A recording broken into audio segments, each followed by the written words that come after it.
we are going to do next is pay the court fees. There is a plaint already attached on the document. So we already got a draft case number. Whenever the case is still in a drafting stage, it will always have a drafting case number that allows you to continue from where you stopped. If there are certain documents that you don't have at the time of drafting this case, then you can actually save and end at that stage, then come back and continue from where you ended. So that's what I'm going to do today, to continue from where we ended yesterday. I'm logging in as a plaintiff who had filed a case yesterday under the Civil Division of the High Court, and it was a civil suit, number 44 of 2022. So when Joseph Riga logs into the system, he will be welcomed to his workspace. And it is under his workspace that he will be able to see the cases that he has worked on.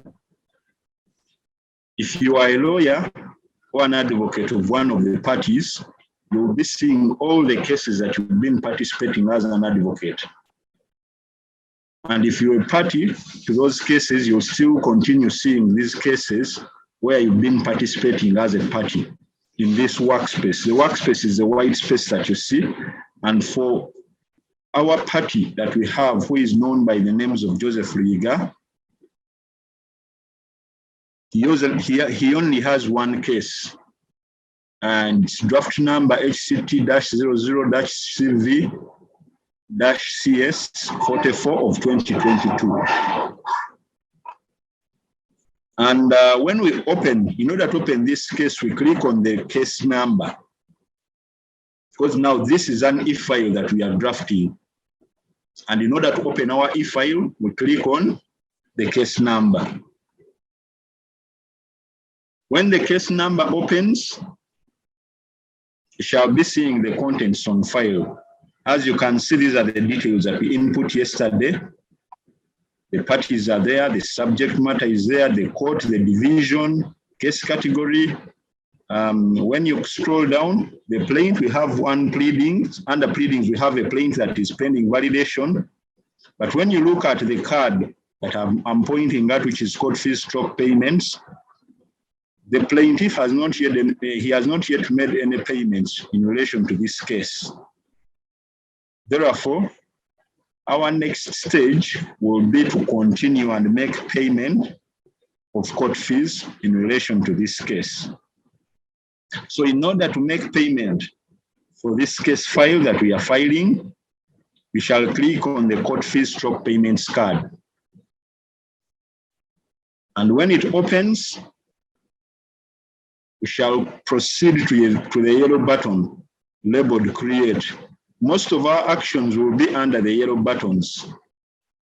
The yellow buttons will have the actions that we have to perform. So for creating a payment process, we shall click on create. We select the service that we are paying for, which is court fees.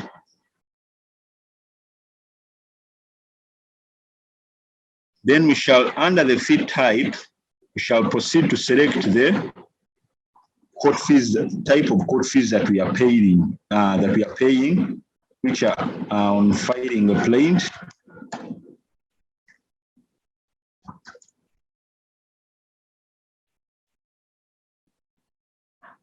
So we shall select the document. We created a plaint yesterday, and it is labeled the PLD001. That is each unique document that you file on this record. It will have a unique case number.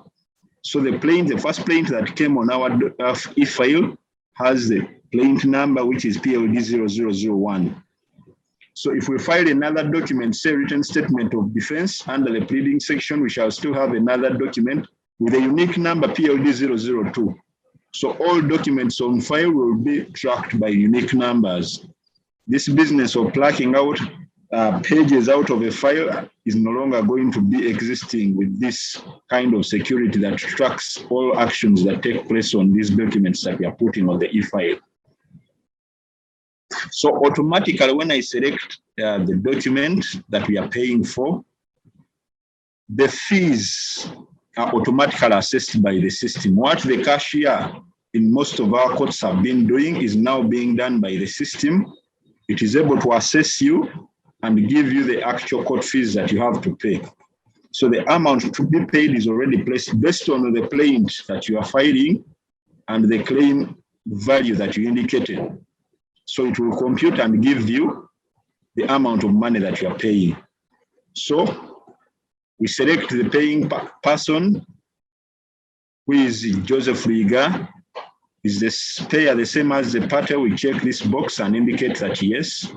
So at this point in time, we'll finish the basic information that allows us to create a payment for this case, but we have not yet paid. So what we are going to do is to create the payment registration number, which we shall be getting. We've already integrated with URA, and we shall be getting the payment registration number, or PRN, from the URA side. As you can see, this payment is still under drafting state.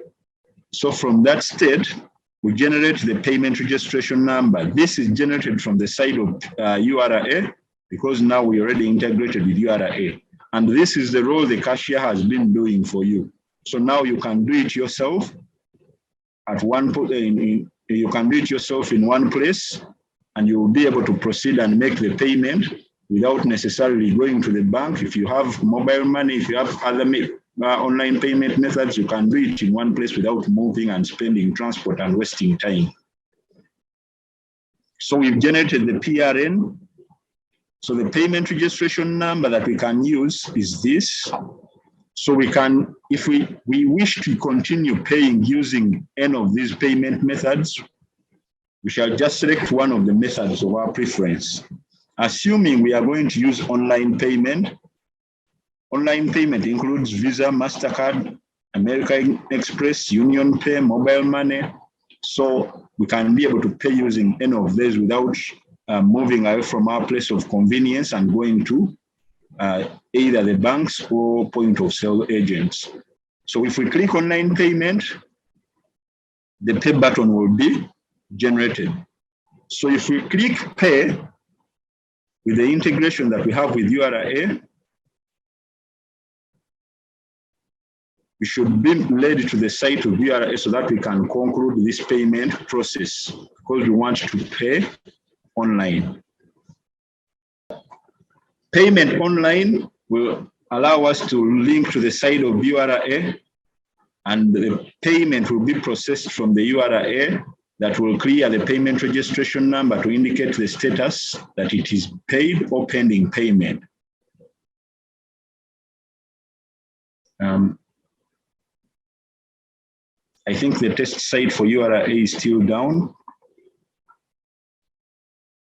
Okay, the payment site is not available for the URA, but we can continue because that will be processed from the side of URA. After processing the payment, we can come and save and close. So as you can see, our PRN has been generated and it is pending payment. We assume we've paid and URA is going to process it from their side. So after processing it from their side and we are sure the status has been confirmed that it has been paid, let's generate the status here. If we check the payment status is updated successfully. So it will indicate that the payment has been paid and the status of the fees is paid. So we shall submit this payment for confirmation. Under the actions, we send the payment for confirmation. So it is court staff that will be assigned the role of confirming the payment. So we shall send it for confirmation before the court staff. You click OK. So we are going to notice this state changing from draft pending payment to paid pending confirmation. So this ladder is what we shall be using to track the status of our case or the status of our payments or documents that we shall be filing on our e-file. So now this indicates that the payment has been effected and it is pending confirmation. It is court staff that confirms the payment. So after making the payment and sending it for confirmation, we now have the basic or required documents to submit our e-file to court. All along, we've been having this e-file in drafting state because we've been adding various components that are required to complete the e-file. As you can see, this e-file number 44 of 2022 is still in drafting state, not yet submitted to court. So if we still need to change anything on this file, we actually have the liberty to change anything at this time, not until we submit it to court so that court can receive it and take necessary action. So how do we submit it to court? We shall go to actions. There is an action there, submit case for registration. So we click submit case for registration and we can put a comment, submitted. So after submitting it for registration, we should be seeing the status of this case changing from drafting to submitted pending registration. As you can see, the subway map for the case status has changed from drafting to submitted pending registration. So this ends the role of the plaintiff. He has finished drafting his case, uploaded the copy of the plaint, paid the court fees, and now he has submitted the case to court for registration. So now we are going to see how this case is received on the court side. The first person to interface with these e-files as they come in will be the person in charge of the registry or the records assistant, whom you've been giving the manual files. At this point in time, he will be receiving electronic files. So we are going to log out as a plaintiff, Joseph Ruiga, and we log in as a records assistant. Log in as a records assistant. So record supervisor. So we are going to see when this file is submitted to court, what happens. It is an e-file. The moment you click submit case for registration, it will be received by the record supervisor on our side or the in charge of the registry who has been receiving the manual files. At this point in time, he's receiving an electronic file. As you can see, this is the first point of contact for all files that are coming into court. If we have two record supervisors, they should be seeing a similar dashboard that you are seeing right now. They are seeing all these draft cases that you've sent, but pending registration. And as you can see, their current state is submitted, pending registration. So our case was filed by the plaintiff, Joseph Ruiga, and it has been submitted today, the 26th, and the time is also tracked 7:50 something. So we actually have all the details concerning this case. There won't be any excuse that you submitted your case yesterday, yet the system is indicating that you submitted it today. So the issue of backdating documents and sending them to court, this time you will be tracked by the system. The moment you click the button submit, it will note the time you've submitted that document to court and the date. So in order, like I said, in order to open the case, we click on the case number so that we can see what the record supervisor does in relation to this case. So the record supervisor is able to see the details of the case that we filed. He sees there is one pleading pending validation. He can be able to open that pleading and know what is in that pleading by clicking on the pleadings card. So you can see there is a plaint here. So the record supervisor will be able to see the plaint that you filed. You will also be able to see the court fees. You can see that there is a plaint, and the plaint among the lists of documents attached, we have a plaint here. Also the workflow of what has happened to this case. You will show the details here that the first action was performed on this day. The case was created on 24th. By Joseph. The plaint was created on 24th and submitted for validation on 24th. These are details of the plaint that was created. He can continue to assess the court fees that to view the verify the court fees that were paid by the plaint. As you can see, the court fees are there. The payment registration number is there. So if we want to open this fee and get the details about this, we can be able to click on it. As you can see, it shows you all those details. It is pending confirmation. It also shows all the actions that have happened since the creation of this court fee.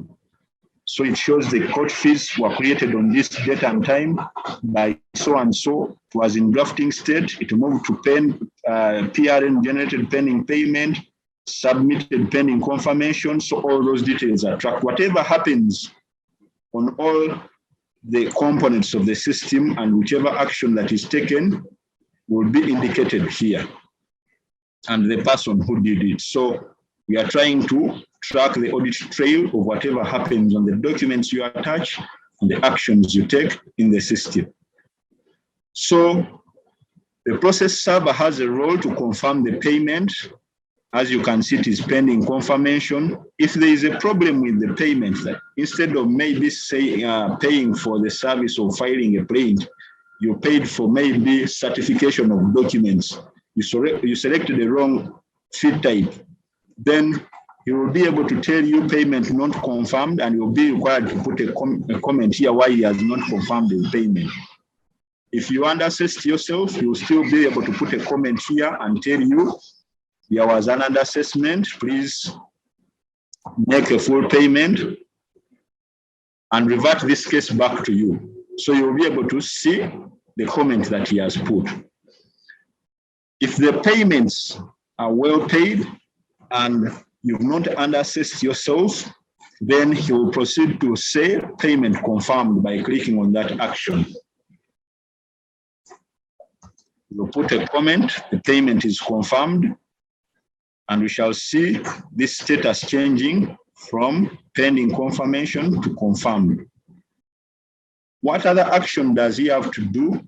Record supervisors have an action to take in relation to selecting the registrar who is in charge of registering these cases that come to a particular division or court. There are some courts where we have 3 registrars. If we have only 1 registrar, we should be able to select that registrar here. So we are going to proceed and select the registrar. In order to select the registrar, we go to case general information.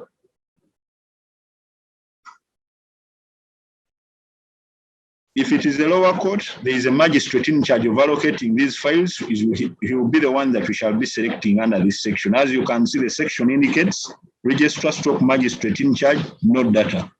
So we are going to edit this form and include the magistrate or registrar in charge of. This is civil division, so we have a registrar in charge of registering and allocating these cases. So among the registrars, we shall look for the registrars that we have in civil division, who is in charge of registering and allocating these files.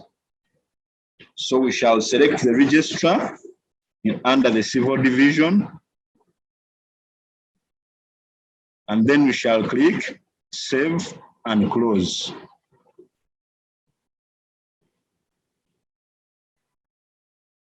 So at this point in time, we've submitted our case to the registrar, and we expect the registrar to work on this case. So we are going to try and log in as one of the registrars that we've given this case, so that we can be able to act on this case. So I'm going to log out. The record supervisor has done his role by selecting the registrar in charge of registering these cases. He has confirmed the payment. As you can see, the court fees have been confirmed. It is the registrar who is supposed to validate the plaint that we attached here. So we are going to see the role of the registrar in the system. Let me just log out and log in as one of the registrars that has been assigned this case. I will try to use her account for demonstration. with her permission. So we've tried to log in as a registrar in charge of registering. Our case number is the unique identifier for our case. So as you can see, the first case that we have, our case number is 44 of 2022, filed by Joseph Riga, and it is submitted pending registration.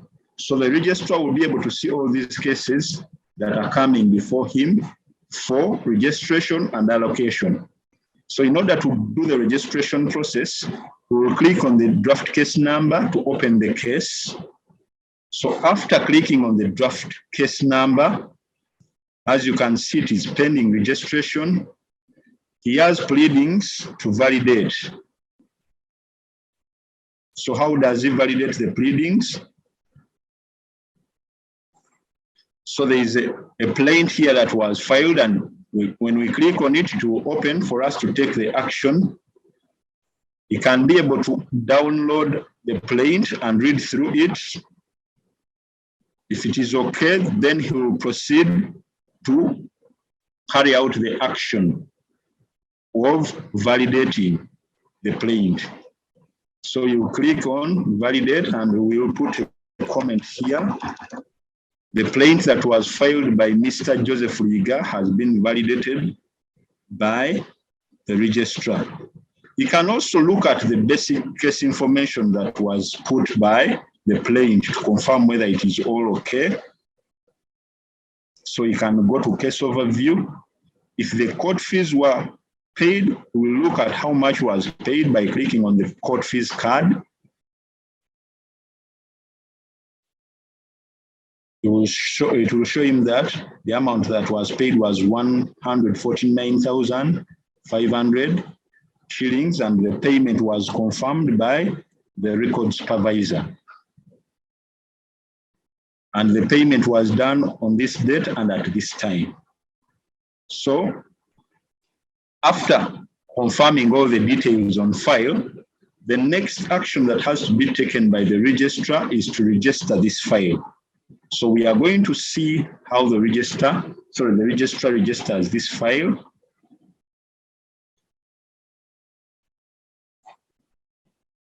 In order for the registrar to register this file, he will go to actions, and there is an action there to register the file. We will click on register file. Let's take note, as soon as the file is registered, its case number will change from the draft case number that you've been using for tracking this file to a new case number that will be issued by court to confirm that now your file has been fully registered in court and it has acquired a new number. So as we can see, the state of this file has changed from pending registration to registered. And we can see the draft case number that it had and the new case number that it has acquired upon registration. So our case number that is uniquely identifying our case right now is 54 HCT-0054 of 2022. So currently, that's our case number, and that's what we are going to use for tracking this case upon registration.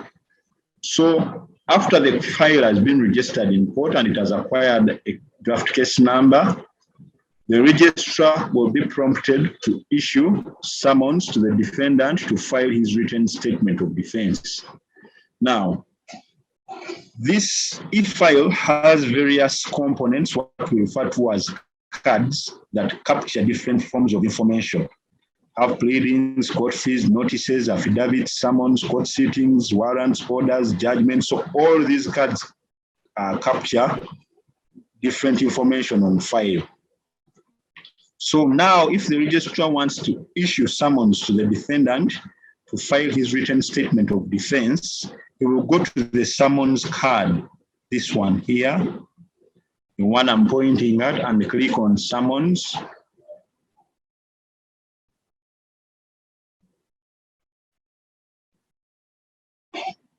So upon clicking on the summons card, it will be able to open. But as you can recall, I told you the key buttons we shall be using are the yellow buttons that allow us to create the various documents in file. So there is a yellow button here showing create summons. The templates are already generated here in the system of indicating the format of the summon. So we shall be actually using those templates to generate a copy of the summons. So the summon type is summons for filing a written statement of defense.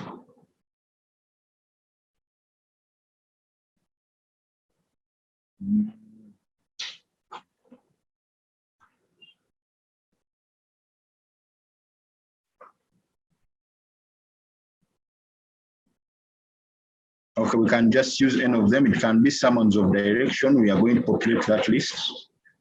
So it will be issued by our worship Agnes Alu. The date of issue is this date, and the time is that time. Who are the recipient? So we have our defendant, who is Sekatawa Peter. He also had, okay, these are our advocates. We do not know his advocates since we have not yet actually served him. If we have any other recipients that we want to take a copy of these summons, we shall still issue him these summons. So if we have a soft copy that has been scanned of the summons, we can just browse for it and attach it.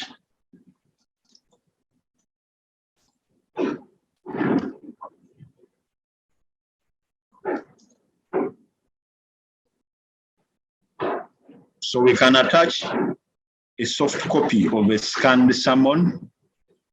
If we have one, and look for the summons. We can attach it here. So if we have already scanned a copy of the summon, it will go there. And then we shall click add. So as you can see, the summons have been attached here with the summon number 001. So we save and close.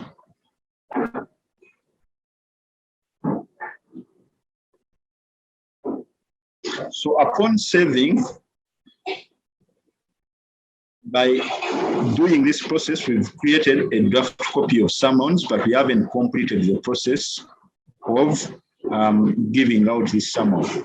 This summon can be exported to another format, either PDF or Word, and we can be able to see a copy of this summon and how it will look like. Because the templates are already developed here, if you want to have a hard copy of this summon, we can just generate it here, so that we see the unique features that will be on this summon.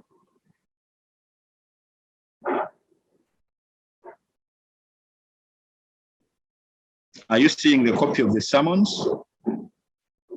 So it has a unique security code to uniquely identify documents that will be coming from court in order to avoid forgery of court documents.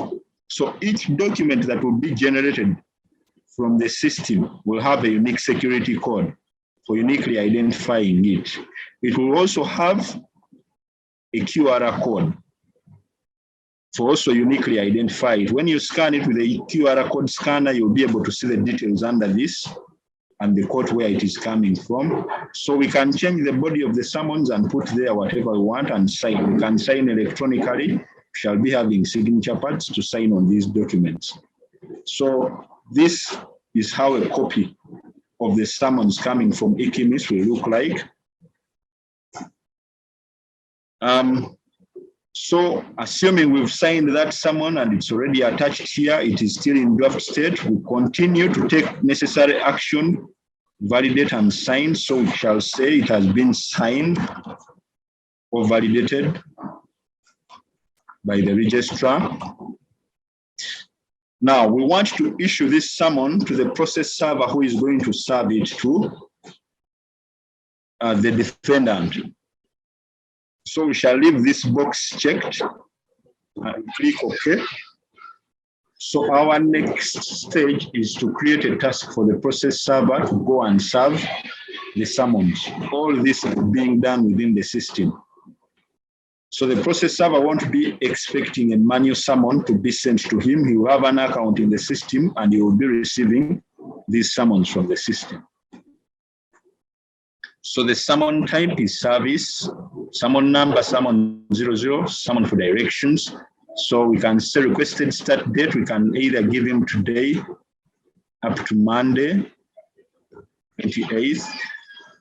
So we add the name of we select the court level where we have that process server. Sorry. The court name, High Court Kampala. This role, process server. Then we shall search for the process servers that we have in Kampala. The list of all process servers that we have, including those of the law firms, will be indicated on this list, and we shall be able to select the process server that you want to serve this summon. So we can select process server 1, assuming that is our process server that we want to serve this summon. So we shall proceed to assign him this task of serving these summons. So we shall save and close. After assigning him this task, the summon is attached, the document to serve is already indicated here, so he will be actually seeing it in his profile. So the task has been created, but not yet completed. It's still in drafting state. So what we are going to do next is to submit this task to the process server to go and serve. So we click on submit. When we submit it, this is all being performed by the registrar in that particular court. When we submit it, at this point in time, the process server should be able to receive it.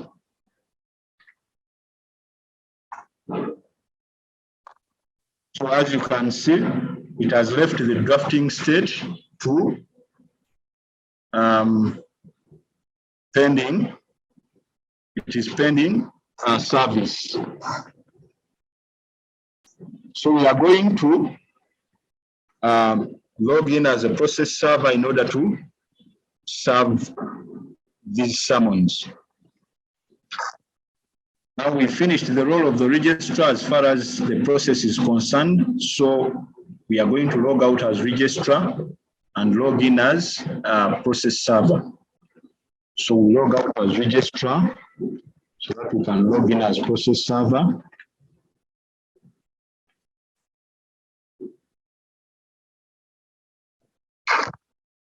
So we have assigned this task to the process server.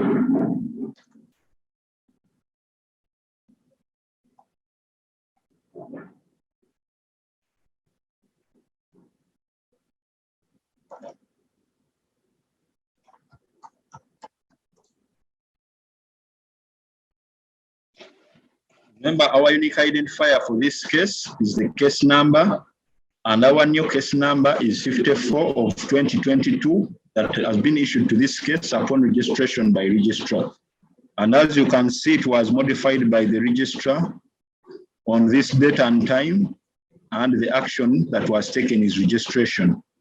So for the process server to receive the summons that have been issued for his service, he can click on cases pending my actions, and under the tasks, he will be able to find the service that is pending his action. So as you can see, service 001 given to him by Her Worship Agnes Alum on this date and time for this case is pending service. So he will click on the service that is pending service. So at the point of creation of these summons, a copy will be sent to the plaintiff, their lawyer, and a copy will be sent to the defendant. Electronically, the system will be sending most of this in form of notifications. So you see there are notifications here out of all that we've done. There are 8 notifications. So he will be seeing those notifications that are coming or that are being sent to the parties. So his task is to serve the summon 001 that has been issued to him by the registrar, Agnes, our worship Agnes alone. So, and as you can see, has opened the summons, assuming the defendant has been served with his summons. The next stage that we expect the process server to undertake is to come and show that he has completed the task of serving the defendant. And how does he complete the task? By going on the task card and clicking under actions, complete.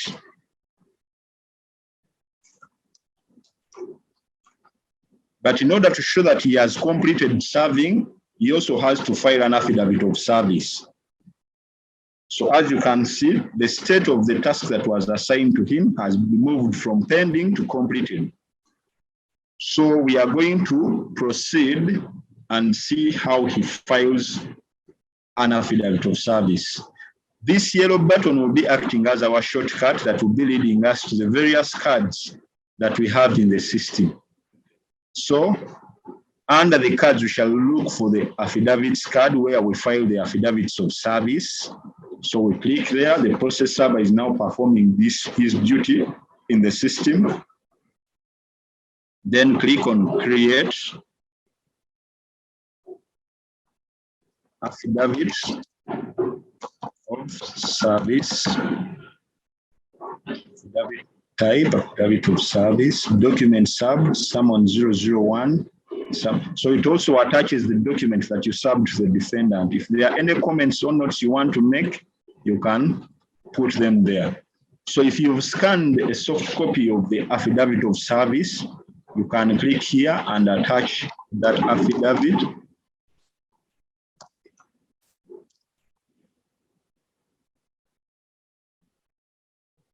So we look for an affidavit of service that we've scanned on our file and attach it. So as you can see, we've attached a soft copy of the affidavit of service. Take note that whatever you are doing here, all the other parties to this case are actually monitoring whatever action is happening on their e-file. And they are able to track the state at which their e-file is and the stage where it is at that point in time and who is acting on it. So all parties can be able to track this e-file. Unlike the manual processes that you've had where you always have to come to court and inquire what is the state of your file, where has it reached. Here you are tracking all the progress that is happening on your file electronically. So we have finished filing the affidavit of service, so we can save and close.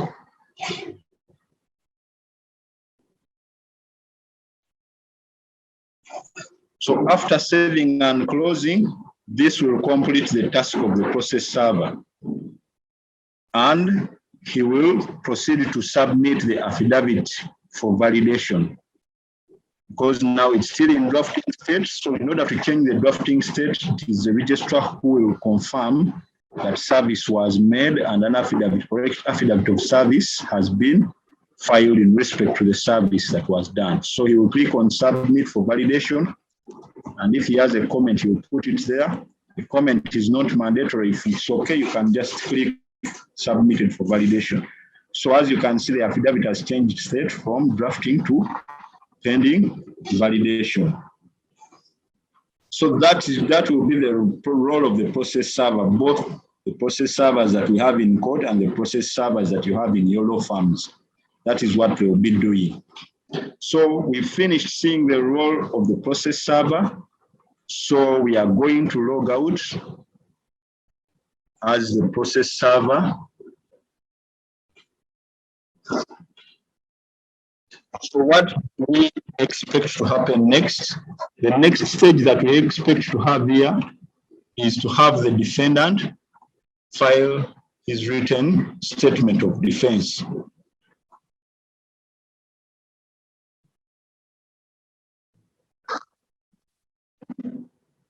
Alternatively, we can proceed as a registrar and be able to confirm the affidavit of service and allocate this file to a judge.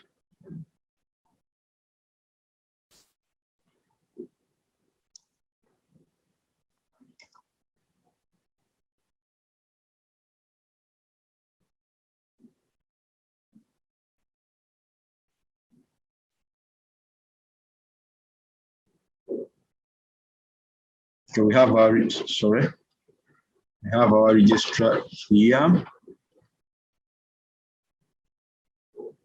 So when the registrar logs in again after the process server has served,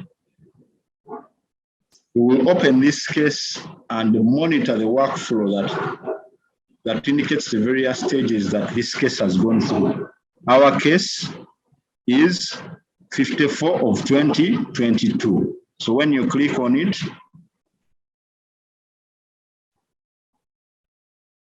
and open case details, even you as a party there or the lawyer for the plaintiff or defendant, you'll be able to see all these details. So it will show you all the stages that this case has gone through up to the time of registration. So now the registrar has a task to validate the affidavit of service that has been submitted to him, filed by the process server of court.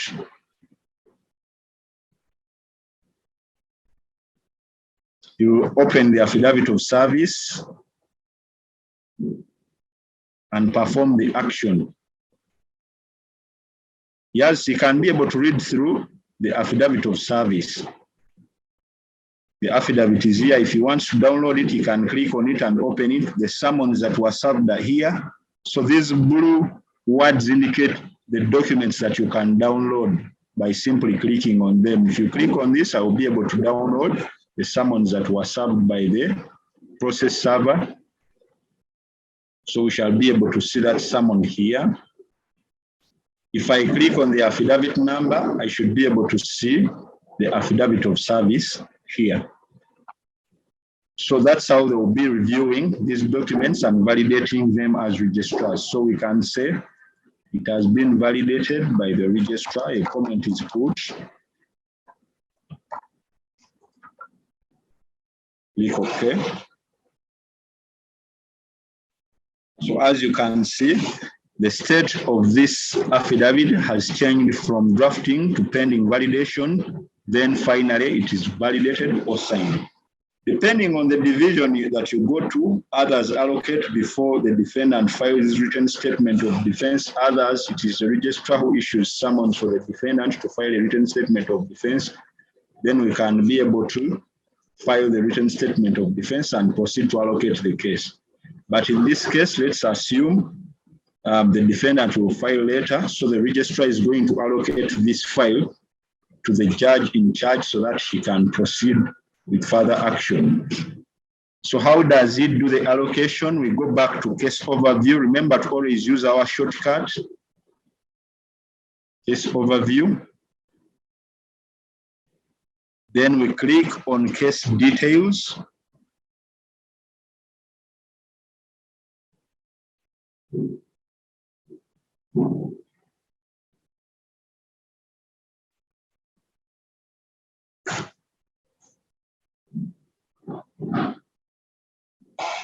So we can move this. We can move this case to ready for judicial officer allocation as a registrar.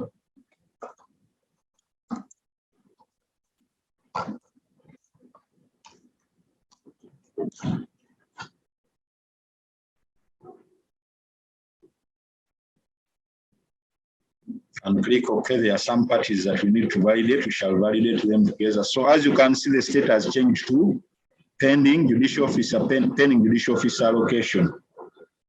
So the section where we allocate a judge or quorum of judges will be here. So he will click on the edit button in order to be able to allocate. So there is automatic allocation. The case looks, the system looks for the judge who has less cases and allocates in this case by simply clicking on automatic allocation. If it is manual allocation, it gives you two options, manual or automatic.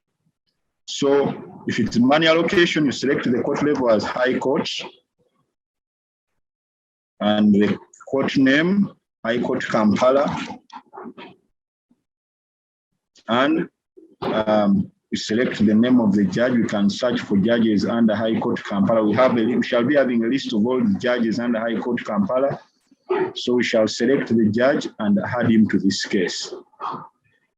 So that's how we shall be adding judges or allocating cases to the judge. So it shows you the details of how we have allocated. That is the manual allocation. Automatic allocation, you just simply click on automatic allocation and it picks on the judge with fewer cases and allocates him this case.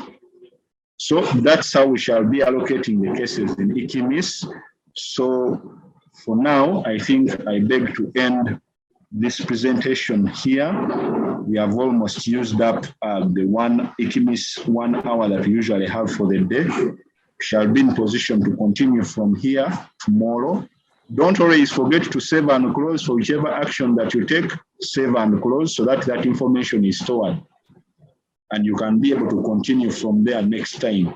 If you don't save and close, it will always discharge that information and it won't be saved. So for today, I beg to end my case here and I thank you for listening to me. Thank you very much for attending.